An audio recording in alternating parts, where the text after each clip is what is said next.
าวสื่อสารการแพทย์ปีที่1มื้อนี้จะมาสาธิตการชงการน้ำเข้าทางเส้นเลือดดำก่อนอื่นเรามาศึกษาข้อมูลผู้ที่สุดก่อนคนเจ็บชื่อนางนภพร แก้วไพฑูรย์อายุ20ปีอยู่บ้านโพงเมืองปากเซ่จังหวัดกระซักอยู่ห้องที่5เตียงที่7เขามาดูหมอมีอาการขอแห้งขึ้นแห้งเราจะไปเกี่ยวอุปกรณ์ในยามที่จะใช้ให้คนเจ็บก่อนที่จะเกี่ยวอุปกรณ์เราจะมาล้างมือ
ของที่ตัวเขาทอนด้วยเป็นนักศึกษาการแพทย์ที่ต้องมาเป็นงานของเรา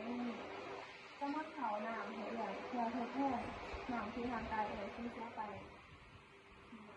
เขามีงานได้เลย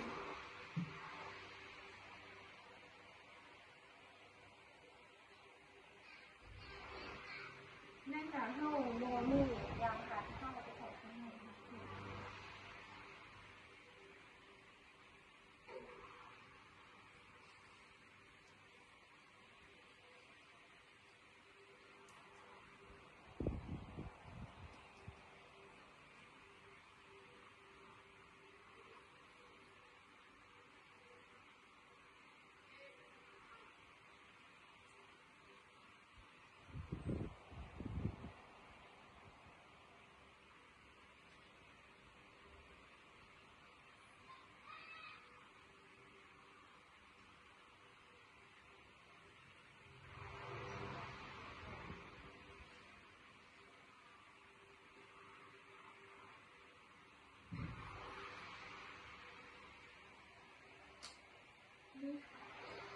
บ่นั่น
ที่ปกติหลังกอ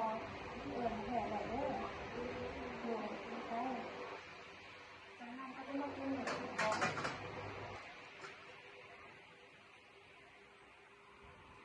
แก้มที่เราใส่เราก็จะเก็บถ้าว่าจะได้กินให้ทั้งเฮีย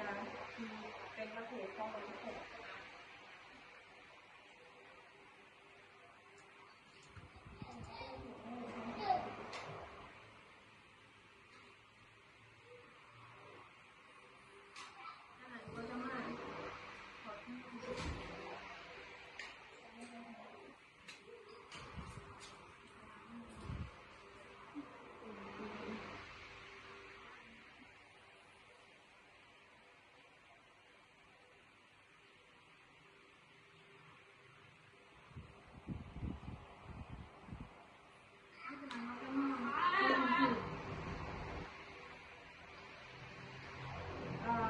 วัน